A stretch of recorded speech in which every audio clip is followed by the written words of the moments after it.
Hello students, my name is Avinash Kumawat और आज हम शुरू कर रहे हैं बहुत ही इंटरेस्टिंग और इजी सा topic, motion in one dimension. Motion motion से मतलब है हमारे पास मूवमेंट, और मूवमेंट का मतलब होता है चेंज इन पोजीशन। पोजीशन अगर चेंज हो रही है then we can say that movement है, और मूवमेंट है तो मोशन है। और एक और वर्ड है यहाँ डायमेंशन। डायमेंशन से मतलब है यहाँ पे डायरेक्शन। तो बेसिकली चैप्टर का नाम से हमको ये समझ में आ रहा है, movement in one direction is known as motion in one D. Basically अगर हम कितने भी एग्जांपल देख सकते हैं, अगर सपोज कोई एक सीधी लाइन में, सीधी एक रोड पे एक अगर सपोज कार जा रही है और अगर वो सीधी एक ही डायरेक्शन में जाई जा रही है तो ये हमारा मोशन इन वन डी का ही एग्जाम्पल है। या फिर सपोज हम ही अगर सपोज ये कोई कार्टेशियन सिस्टम है और अगर इसमें कोई पर्सन है यहाँ और वो अगर इसी डायरेक्शन में लगातार चलते जा रहा है एक्स डायरेक्शन में ही, then we can say that it is motion in one D, motion in one direction, motion in straight line. एक अगर सिंगल स्ट्रेट लाइन में ही मोशन हो रही है then it is motion in one D. अगर कोई ट्रेन चल रही है बिल्कुल सीधी एक ही डायरेक्शन में तो वो भी मोशन इन वन डी का ही एक एग्जाम्पल है। तो इस तरीके की जितनी भी मोशन होंगी वो हम बात करने वाले हैं motion in one D chapter में। यहाँ पर सबसे पहले हम यही देख लेते हैं कि मोशन क्या चीज़ है और उसके अपोजिट एक रेस्ट ये क्या चीज़ है। तो अभी अभी हमने बात करी मोशन क्या है, चेंज इन पोजिशन। जैसे ही मोशन वर्ड आए हमारे माइंड में ये क्लिक हो जाना चाहिए, change in position, change in position.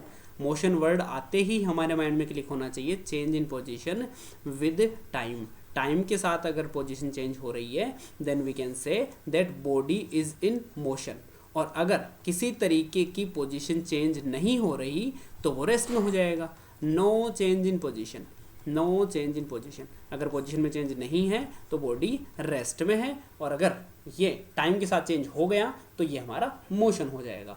For example हम ये देख सकते हैं कि अगर सपोज यहाँ कोई पर्सन खड़ा है और इससे सपोज 2 मीटर की डिस्टेंस पे कोई भी ऑब्जेक्ट या कोई कार वगैरह कुछ थी इस तरीके से।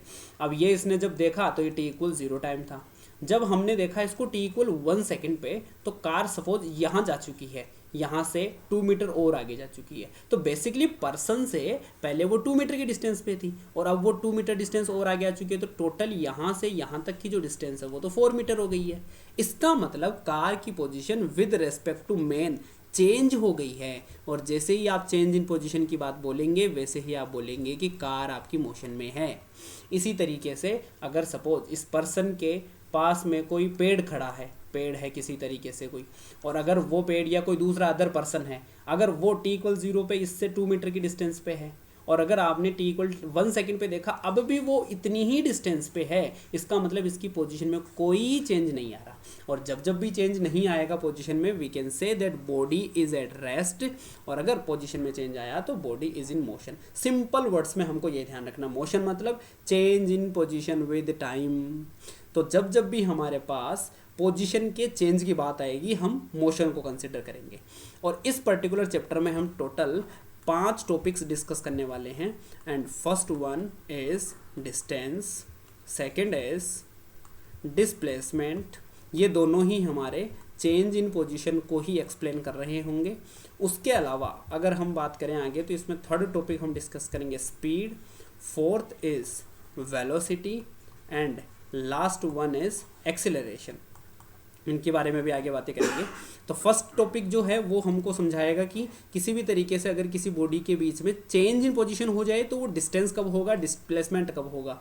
और अगर चेंज इन डिस्टेंस या डिस्प्लेसमेंट हो, चेंज इन डिस्टेंस या डिस्प्लेसमेंट हो तब उसके अकॉर्डिंग स्पीड या वेलोसिटी होगा, वो आगे बात करेंगे। और अगर चेंज इन वेलोसिटी हो तो वो हमारा एक्सेलरेशन होगा। फिलहाल हम सबसे पहले बात करते हैं डिस्टेंस क्या है और डिस्प्लेसमेंट क्या है। डिस्टेंस और डिस्प्लेसमेंट के बेसिस पे अगर अपन बात करें तो सिंपल सा एक एग्जांपल लेते हैं। आप समझिए कि यहाँ एक पॉइंट है ए और यहाँ कोई भी पॉइंट है बी। ओके, जैसे ही सेकंड पार्टिकल, कोई भी एक पार्टिकल है, वो यहाँ से यहाँ आने के कितने रास्ते हो सकते हैं। वो ऐसे सीधा आ सकता है, वो थोड़ा सा मूव करते हुए इस तरीके से आ सकता है, यहाँ जाके आ सकता है। पर बात यह है कि ये भी एक तरीके की लेंथ है जो कि वो ट्रेवल करते हुए आ रहा है, और ये भी एक तरीके की लेंथ है जो भी वो ट्रेवल करके आ रहा है। लेकिन इसमें से ध्यान रखने वाली बात यह है कि ये जो लेंथ है वो लॉन्गेस्ट लेंथ है, इससे भी लॉन्गेस्ट लेंथ हो सकती थी अगर कोई पार्टिकल इस तरीके से जाके आ रहा हो तो बात यह है कि ये जो साइड में लेंथ जा रही है और ये है हमारी शॉर्टेस्ट लेंथ, ये है हमारी शॉर्टेस्ट लेंथ जो कि डायरेक्टली आपने इनिशियल पॉइंट और फाइनल पॉइंट को ही मिला दिया है। तो इस तरीके से जो डायरेक्टली इनिशियल पॉइंट और फाइनल पॉइंट के बीच की डिस्टेंस होगी वो तो होगा हमारा displacement. Displacement is shortest distance, displacement is shortest distance between initial point two final point, shortest distance between initial point two final point. और जो डिस्टेंस है वो बाकी की जो हमारे पास में टोटल लेंथ आ गई, अगर कोई ऐसे चल रहा है, अगर वो 1 मीटर भी साइड में जाके आएगा तो भी वो काउंट होगा, इस तरीके से जो हम लेंथ कवर करते हैं वो हमारी क्या हो जाती है, डिस्टेंस हो जाती है। तो यहाँ तो हमारे पास में होता है टोटल लेंथ ट्रेवल, जितनी भी वो लेंथ को ट्रेवल करेगा उतनी की उतनी सारी की सारी डिस्टेंस में काउंट होने वाली है। और उन दो पॉइंट के बीच की जो शॉर्टेस्ट डिस्टेंस होगी वो हमारा इनिशियल पॉइंट और फाइनल पॉइंट के बीच वो हमारा बनने वाला है डिस्प्लेसमेंट। बहुत ही इंटरेस्टिंग तरीके से हमने इसको देखा। वापस से देखते हैं एक बार के लिए। अगर मेरे पास सपोज कोई दूसरा एग्जांपल लेता हूँ मैं, यहाँ पर ए पार्टिकल है, वो चलता है यहाँ पे इस तरीके से, फिर वो यूँ चलता है और फिर वो यूँ चलता है। अब यहाँ हम आराम से देख सकते हैं कि पहले ए पार्टिकल ए पॉइंट से बी पॉइंट गया, बी से सी, देन डी। अगर ए से बी जाने में, बी से सी जाने में, डी जाने में टोटल 4 मीटर समझ लेते हैं, 3 मीटर समझ लेते हैं, 2 मीटर समझ लेते हैं। तो इस केस में जो डिस्टेंस निकल के आएगा, डिस्टेंस के लिए हमको क्या करना है, टोटल लेंथ जितनी भी ट्रेवल करेगा वो सारी की सारी डिस्टेंस है। तो भैया 4 + 3 + 2, ये हमारे पास में 2 मीटर है। तो 4 और 3 7 और 2 9 मीटर की तो इसमें निकल के आ गई है डिस्टेंस। और अगर मुझे डिस्प्लेसमेंट निकालनी है तो डिस्प्लेसमेंट क्या बोलता है, shortest distance between initial to final. तो ये रहा इनिशियल पॉइंट, ये रहा फाइनल पॉइंट, इन दोनों के बीच में सीधी डिस्टेंस अगर हम ये लगा दें तो हमको ये देखने को मिल सकती है। उसको कैलकुलेट कैसे कर सकते हैं अपन, कैलकुलेट करने के लिए थोड़ा सा अपन ट्रिग्नोमेट्री यूज़ करेंगे कि अगर सपोज़ ये यहाँ से परपेंडिकुलर डाला तो अगर ये हमारे 2 मीटर है तो ये भी हमारे 2 मीटर हो जाएगी। टोटल हमारे पास में ये 4 मीटर थी तो ये भी 2 हो जाएगी। इधर ये हमारा 3 मीटर है तो ये भी हमारा 3 मीटर हो जाएगा। तो 3 और 2 का ये जो हमारे पास में ट्राइंगल बन रहा है, इसको यूज़ करके हम इसका ये वाला जो शॉर्टेस्ट डिस्टेंस है ए से डी तक का वो निकालेंगे। ये 3 है, ये 2 है। पाइथागोरस लगा सकते हैं अपन ए डी के लिए, A D square equal 2 square 4 and 3 square, ये 3 का स्क्वायर आएगा 9। तो ये हमारे पास में आ गया है √13। ये स्क्वायर हम यहाँ नहीं लगाएंगे क्योंकि ये रूट लगा चुके हैं हम। तो इस तरीके से ये हमारे पास में √13 मीटर की जो ये डिस्टेंस है ये हमारी शॉर्टेस्ट डिस्टेंस आ गई है। तो कुल मिला के ध्यान ये रखना है, जब भी डिस्टेंस या डिस्प्लेसमेंट की बात आएगी तो हमको करना ये है, दोनों पॉइंट के बीच की अगर सीधी डिस्टेंस हम मिला रहे हैं देन वो हमारा डिस्प्लेसमेंट में काउंट होगा। और अगर हमने पूरी एक एक मीटर को चलते हुए जैसे जैसे उसने लेंथ कवर की वैसे वैसे अगर हम ऐड करेंगे तो वो हमारा डिस्टेंस बन जाएगा। अब एक बार के लिए इनमें हम कुछ कुछ आगे की बातें और पर्सनल देखते हैं कि पर्सनली डिस्टेंस में क्या क्या चीज़ें हैं जो हमको ध्यान में रखनी है। डिस्टेंस हमारे पास सबसे पहली चीज़ तो यही है कि ये टोटल कवर्ड लेंथ होती है। सबसे पहला पॉइंट तो यही ध्यान में रखना है डिस्टेंस के लिए, टोटल कवर्ड लेंथ, जितनी भी वो लेंथ कवर करेगा वही हमारा क्या बन जाएगा, डिस्टेंस बन जाएगा। सेकंड पॉइंट यहाँ जो ध्यान रखनी है वो है, ये है हमारे पास में स्केलर क्वांटिटी। डिस्टेंस जो है हमारी कैसी है, स्केलर क्वांटिटी। और हम पहले ही ये पढ़ चुके हैं कि स्केलर क्वांटिटी किससे क्या मतलब है, ओनली मैग्नीट्यूड ये रखती है, डायरेक्शन से कोई लेना देना नहीं है। सिंपल मैग्नीट्यूड के अंदर सिंपल न्यूमेरिकल वैल्यू से ही डिस्टेंस डिफाइन हो जाएगी, यहाँ डायरेक्शन का कोई लेना देना नहीं है। दूसरा, डिस्टेंस हमेशा टाइम के साथ कभी डिक्रीज नहीं होती, टाइम के साथ कभी डिक्रीज नहीं होती, can't be decrease with time. कैसे नहीं होती कि एग्जाम्पल लेके समझते हैं, can't be decrease with time. एक एग्जाम्पल से समझिए, सपोज यहाँ से, या फिर हम इसी एग्जाम्पल में देख लेते हैं। ये देखिए, अगर हमारे पास में जो पार्टिकल था वो कहाँ से चलना शुरू कर रहा है, इनिशियल पॉइंट से शुरू कर रहा है। तो ए पॉइंट से जब वो पार्टिकल बी तक गया तो डिस्टेंस कितनी है, ओनली 4 मीटर है। और जैसे ही पार्टिकल बी से सी गया तो उसमें 3 मीटर की डिस्टेंस और जुड़ गई है, उसके बाद सी से डी जाने पे 2 मीटर और जुड़ गई है। तो लगातार डिस्टेंस उसकी इंक्रीज ही हो रही है, जितना भी वो चलेगा उतना सारा ऐड होता चला जाएगा। इसका मतलब जो डिस्टेंस है वो हमेशा ही कैसी हो रही है, कभी भी डिक्रीज नहीं हो रही है, हमेशा ऐड होती जा रही है, टाइम के साथ वो हमेशा इंक्रीज ही होती जाती है। तो ये भी चीज़ हम इसमें ध्यान रख सकते हैं, कभी ये डिक्रीज हो नहीं सकती। उसके अलावा कांट बी नेगेटिव, ये कभी नेगेटिव भी नहीं हो सकती, कांट बी नेगेटिव और ज़ीरो। नेगेटिव होने का तो चांस ही नहीं बनता, क्योंकि अगर ये पार्टिकल यहाँ से चलता ही नहीं, अगर ये वाला पार्टिकल यहाँ से चलता ही नहीं तब तो फिर भी जीरो डिस्टेंस रह जाती। अगर ये नहीं चलता तो चलता है तो थोड़ी बहुत चलते चलते ये डिस्टेंस को ट्रेवल करेगा और उसमें डिस्टेंस काउंट हो जाएगी। तो कभी भी डिस्टेंस ना तो नेगेटिव हो सकती है ना ही जीरो हो सकती है, कभी डिक्रीज नहीं होती है टाइम के साथ, स्केलर क्वांटिटी है। और इसके बारे में एक दो चीज़ें और हमको देखने को मिलेंगी यहाँ पे। अगर हम इसके एसआई यूनिट की बात करें तो एसआई यूनिट के अंदर इसकी एसआई यूनिट है हमारे पास में मीटर, क्योंकि ये एक तरीके की लेंथ है तो लेंथ हमारी मीटर में मेजरमेंट होगी। उसके अलावा इसकी अगर अपन डायमेंशन की बात करें तो डायमेंशन, क्योंकि ये एक लेंथ है तो डायमेंशन इसकी लेंथ L1 हो जाएगी, और इसी को हम M0 L1 T0 भी लिखते हैं। डायमेंशन चैप्टर में हमने देखा है कि कोई भी जो हमारी फंडामेंटल क्वांटिटीज़ के बारे में जब लिखेंगे तो जितना उसमें पावर होगा वो साथ में लगा देते हैं। तो यहाँ तो लेंथ है और लेंथ को तो सिंपल पावर में लिख देंगे, तो ये हमारा M0 L1 T0 के रूप में यहाँ पे ये क्लियर हो जाएगा।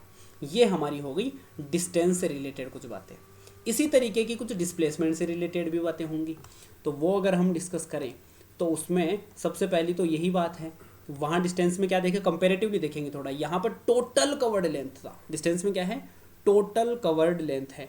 यहाँ पे जो होगा हमारे पास में, सबसे पहले तो यही देख लेते हैं कि ये हमारे पास में टोटल लेंथ नहीं होती, ये होती है हमारे पास में शॉर्टेस्ट डिस्टेंस। क्या है ये, शॉर्टेस्ट डिस्टेंस है। किस किस के बीच में है, between initial to final point, between initial to final point, दोनों पॉइंट के बीच का सबसे शॉर्टेस्ट डिस्टेंस जो हमको देखने को मिलेगा। ये इस वाले फिगर में भी याद कर सकते हैं, ए से लेके बी तक का जो सबसे शॉर्टेस्ट डिस्टेंस था वो हमारा डिस्प्लेसमेंट था। इस फिगर में बात करें तो इस पॉइंट से इनिशियल से फाइनल के बीच जो सबसे शॉर्टेस्ट डिस्टेंस है वो हमारा डिस्प्लेसमेंट है। सेकेंड अगर हम बात करें तो यहाँ पे हमको मिलेगा ये हमारी वेक्टर क्वांटिटी है। डिस्प्लेसमेंट कैसी है, वेक्टर क्वांटिटी है। इसका मतलब यहाँ पे मैग्नीट्यूड और डायरेक्शन दोनों की बात होगी। ये बात बहुत ज़्यादा इंपॉर्टेंट है, थोड़ा सा ध्यान से देखेंगे भैया। डिस्प्लेसमेंट वेक्टर क्वांटिटी है, इसका मतलब ये होता है कि अगर मैंने इधर की डायरेक्शन को पॉजिटिव मान रखा है और अगर इधर की डायरेक्शन को नेगेटिव मान रखा है, इसका मतलब ये होता है कि पार्टिकल इधर जा रहा है, 10 मीटर गया तो मैंने लिख दिया कि जो डिस्प्लेसमेंट है वो हो गया मेरा +10 मीटर। देन उसके बाद में वो और आगे चला जाता है 2 मीटर, तो ये लो जी भैया 2 मीटर, तो और सिंपल लाइन में ही जा रहा है, स्ट्रेट लाइन में ही जा रहा है। तो ये जो डिस्प्लेसमेंट है वो हमारा इंक्रीज होके 10 + 2 बन गया है 12 मीटर। बट अगर सपोज पार्टिकल है वो वापस पीछे आ जाता है, सपोज 5 मीटर पीछे आ जाता है, 5 मीटर पीछे आ जाता है, तो ये जो इस बार डिस्प्लेसमेंट काउंट होगा, ये देखिए अगर आपने अपोजिट डायरेक्शन ले ली है तो वेक्टर क्वांटिटी होने की वजह से ये नेगेटिव में काउंट होगा। तो जो 12 था उसमें अब ऐड करेंगे लेकिन -5 ऐड करेंगे, तो ये 7 मीटर हो जाएगा। तो इस चीज़ को हम दो तरीके से समझ सकते हैं। फर्स्ट थिंग तो ये है कि ये वेक्टर क्वांटिटी है तो अपोजिट डायरेक्शन में आपको नेगेटिव ही लेना पड़ेगा, तो इसलिए भी हम -5 ऐड करने वाले हैं। और दूसरी एक बात बताइए भैया, अभी हमने बात करी कि ये जो पार्टिकल्स होता है वो अगर आपके इनिशियल पॉइंट से फाइनल पॉइंट के बीच देखना है ना, तो ये तो रहा इनिशियल पॉइंट, और जब ये 5 मीटर घूम के आ गया तो फाइनल पॉइंट तो ये बचा ना, तो सिर्फ डिस्टेंस हमको इतनी सी काउंट करनी है। तो हमारे पास में वो 10 और 2 12 तो जा चुका था, लेकिन 5 मीटर तो वो वापस बैक भी तो आ गया, तो हमको ये 7 मीटर ही काम में लेनी है जो यहाँ से यहाँ तक की है, क्योंकि हमारा इनिशियल पॉइंट से फाइनल पॉइंट के बीच की डिस्टेंस तो अब यही है। तो हम डायरेक्ट भी देख सकते हैं, डिस्प्लेसमेंट वेक्टर क्वांटिटी है, वहाँ से भी ये चीज़ समझ आती है। तो ये खास बात है। अब यहाँ एक इम्पॉर्टेंट चीज़ है, सपोज ये 7 मीटर चल के यहाँ पे वापस आ जाए, ये वाला जो पॉइंट था 5 मीटर चल चुका था, इसके बाद में 7 मीटर चले और वापस यहीं पे आ गया, तो पता है ये जिस पॉइंट से शुरू हुआ था वापस से घूम के ये उसी पॉइंट पे आ चुका है। ऐसे केस में ये डिस्प्लेसमेंट कितना हो जाएगा, 0 डिस्प्लेसमेंट हो जाएगा। ऐसे केस में डिस्प्लेसमेंट कितना हो जाएगा, 0 डिस्प्लेसमेंट हो जाएगा। तो ध्यान रहे डिस्प्लेसमेंट 0 भी हो सकता है अगर पार्टिकल इनिशियल पॉइंट से शुरू करके वापस उसी पॉइंट पे आ जाए तो वो हमारा 0 डिस्प्लेसमेंट हो सकता है। और अगर सपोज वो वापस से जैसे चलता आ रहा है वैसे ही और पीछे चला जाए, तो अब देखिए डायरेक्शन कैसी है, नेगेटिव डायरेक्शन। नेगेटिव डायरेक्शन में अगर सपोज ये 2 मीटर भी आगे चला गया तो ये माइनस का 2 मीटर बोला जाएगा। क्या बोला जाएगा, ये माइनस का 2 मीटर बोला जाएगा। क्यों, क्योंकि हमने राइट डायरेक्शन को पॉजिटिव डायरेक्शन माना हुआ है, तो इधर जितनी भी मोशन होगी वो सारी डिस्प्लेसमेंट पॉजिटिव होंगी और इसके अपोजिट लेफ्ट साइड में जितनी भी होंगी वो सारी नेगेटिव होंगी। तो यहाँ से वेरी वेरी इंपॉर्टेंट कंक्लूजन ये निकलता है, डिस्प्लेसमेंट कैन बी 0। सबसे पहली बात, ये 0 हो सकता है, नेगेटिव हो सकता है और पॉजिटिव तो हो ही हो सकता है। अभी देखिए डिस्टेंस में हमने बात करी थी कि डिस्टेंस के अंदर ये कभी भी नेगेटिव नहीं हो सकती, डिस्टेंस हमारी जो थी नेगेटिव नहीं हो सकती, 0 नहीं हो सकती। लेकिन डिस्प्लेसमेंट में ऐसा नहीं है, डिस्प्लेसमेंट के अंदर डिस्प्लेसमेंट 0 भी हो सकता है, नेगेटिव भी हो सकता है, पॉजिटिव तो चल ही रहा है। ये अभी अभी हमने एग्जाम्पल के थ्रू देखा, तो ये थोड़ी सी ध्यान रखने वाली बात है। हम चलते हैं आगे, अगले पॉइंट की अगर तरफ चले तो कंपेरेटिवली लें तो ऐसा यूनिट और डायमेंशन की बात कर लेते हैं। और यहाँ हमारा कुछ टाइम के साथ डिक्रीज नहीं होती थी डिस्टेंस, लेकिन यहाँ देखिए टाइम के साथ में डिक्रीज हो रही है या नहीं हो रही है। अगर मैं यहाँ देखूँ तो पहले डिस्प्लेसमेंट मेरा 10 और 2 12 आ चुका था, लेकिन उसके बाद जैसे ही वो पीछे घूम के आया तो फिर तो डिस्प्लेसमेंट तो 7 मीटर ही रह गया। इसका मतलब डिस्प्लेसमेंट कम भी होता है। इसका मतलब मैं लिखूंगा can be decrease with time. Time के साथ डिस्प्लेसमेंट डिक्रीज भी हो सकता है। और इसके अगर अपन ऐसा यूनिट की बात करें तो ऐसा यूनिट इसमें भी हमारा मीटर ही होने वाला है और डायमेंशन वो भी हमारी सेम टू सेम ही रहेगी, क्योंकि ये दोनों के दोनों ही हमारी एक तरीके की लेंथ हैं, तो ये भी हमारा L1 ही रहेगा। इसको भी हम M0, L1 और T0 दिखा सकते हैं। यहाँ हो गया हमारे पास में डिस्प्लेसमेंट के बारे में स्टोरी। अब हम करते हैं इसके एक आध न्यूमेरिकल, ताकि थोड़ी सी कॉन्सेप्ट क्लैरिटी आए कि डिस्प्लेसमेंट और डिस्टेंस से किस तरीके के क्वेश्चन आते हैं और हम उनको किस तरीके से हैंडल कर सकते हैं। देखिए फर्स्ट हमारे पास में जो एग्जांपल है यहाँ पे, an athlete completes 1 round of a circular track of radius R in 40 second. यहाँ पर समझने वाली बात है कि अगर सपोज यहाँ पे एक हमारा सर्कुलर पाथ दे रखा है जिसके अंदर रेडियस दे रखी है हमें r, और इसको कंप्लीट करने में जो टाइम लग रहा है वो 40 सेकेंड दे रखे हैं। टाइम इन 1 सर्कल, एक सर्कल में जो टाइम लग रहा है वो हमारा है 40 second. Then what will be its displacement at the end of 2 minute 20 second. तो सबसे पहले तो ये जो 2 मिनट 20 सेकेंड है इसी को देख लेते हैं कि ये टोटल टाइम है कितना, क्योंकि 2 मिनट का जो बनेगा वो तो बनेगा 120 सेकेंड, और जो ये 20 सेकेंड है इससे बनेगा ये हमारे पास में 20 सेकेंड, तो टोटल हो गया 140 सेकेंड। अब ध्यान से देखना, हमें पूछा क्या है, डिस्प्लेसमेंट पूछा है। डिस्प्लेसमेंट के लिए एक ही दिमाग में रखना है, इनिशियल पॉइंट पकड़ो, फाइनल पॉइंट पकड़ो, दोनों के बीच की डायरेक्ट डिस्टेंस देख लो, यही हमारा डिस्प्लेसमेंट है। आई रिपीट, डिस्प्लेसमेंट के लिए क्या करना है, सबसे पहले हमको पकड़ना है उसका इनिशियल पॉइंट। तो चलो जी इनिशियल पॉइंट तो ये ले लेते हैं। इसके बाद पार्टिकल कहाँ जा रहा है, पार्टिकल 140 सेकेंड तक ट्रेवलिंग कर रहा है। 140 सेकेंड का मतलब हो गया जब उसने पहला चक्कर लगाया तो ये हमारा हो गया 40 सेकेंड, ये हमारा 40 सेकेंड हो गया, और इधर हमारा फर्स्ट राउंड कंप्लीट हो गया है। पार्टिकल वापस अपनी सेम पोजीशन पे आ गया है, अभी डिस्प्लेसमेंट 0 है। आगे चलते हैं, अगली 40 सेकेंड के अंदर यहाँ सेकेंड राउंड कंप्लीट हो गया है, वापस से डिस्प्लेसमेंट अभी तक तो 0 ही है। क्यों, क्योंकि वापस से अपनी पोजीशन पे आ गया। वापस से एक बार और 40 सेकेंड का अगर अपन राउंड निकलवा दें तो ये हो गया थर्ड राउंड, और अभी तक 120 सेकेंड हो चुके हैं। 120 सेकेंड के अंदर अभी तक कोई डिस्प्लेसमेंट नहीं है, बिकॉज वो हर बार पूरा राउंड कर लेता है 40 सेकेंड कंप्लीट करने की वजह से, और अपनी मेन पोजीशन पे वापस से आ जाता है। अब बचे इसके पास ओनली 20 सेकेंड, और इन 20 सेकेंड के अंदर पार्टिकल कहाँ जाएगा भैया बताओ, क्योंकि हमने ये देखा कि 40 सेकेंड में वो कंप्लीट कर लेता है एक 1 रोटेशन। इसका मतलब 20 सेकेंड में तो आधा कर लेगा, इसका मतलब 20 सेकेंड में तो आधा रोटेशन कंप्लीट कर लेगा। तो पार्टिकल यहाँ से चलते चलते चलते चलते चलते चलते यहाँ पे आके रुक जाएगा। तो इसका मतलब हमें ये समझ में आया कि अगर ये हमने इनिशियल पॉइंट ए माना तो 3 राउंड कंप्लीट करने के बाद बंदा यहाँ पे आके रुकेगा, ये जो एथलीट है वो यहाँ आके रुकेगा आफ्टर 2 मिनट एंड 20 सेकेंड। बस और चाहिए क्या था हमको, यही तो चाहिए था, इनिशियल पॉइंट बता दो, फाइनल पॉइंट बता दो। तो ये तो रहा हमारा इनिशियल पॉइंट, ये रहा हमारा फाइनल पॉइंट, और दोनों के बीच की जो हमको देखनी है डायरेक्ट डिस्टेंस, ये देखिए भैया। तो ये जो डायरेक्ट डिस्टेंस है, क्या ये एक डायमीटर के बराबर नहीं दिख रही है हमें? तो हम इसमें लिखने वाले हैं जो डिस्प्लेसमेंट है वो तो हमारे पास में ये आर और ये वाला आर, तो ये कुल मिला के हो जाएगा आर प्लस आर 2r। तो इसका जो डिस्प्लेसमेंट होगा वो हमारा 2r हो जाएगा। ऑप्शन नंबर 2 इस क्वेश्चन के लिए सही है। वापस से देखेंगे क्या किया हमने। हमने देखा कि athlete complete 1 round of a circular track of radius R in 40 second, 40 second में कंप्लीट चक्कर लगाता है। तो 2 मिनट 20 सेकेंड के बाद इसका डिस्प्लेसमेंट क्या होगा। तो हमने सिर्फ इतना सा देखा कि 2 मिनट और 20 सेकेंड के बाद बंदा है कहाँ, बस हम वो देख लें तो हमको क्या क्या मिलेगा, फाइनल पोजीशन मिल जाएगी। इनिशियल पोजीशन हमें पता है और हम इनिशियल और फाइनल के बीच की सीधी डिस्टेंस लेंगे और उसको मिलाते ही हमारा डिस्प्लेसमेंट निकल जाएगा।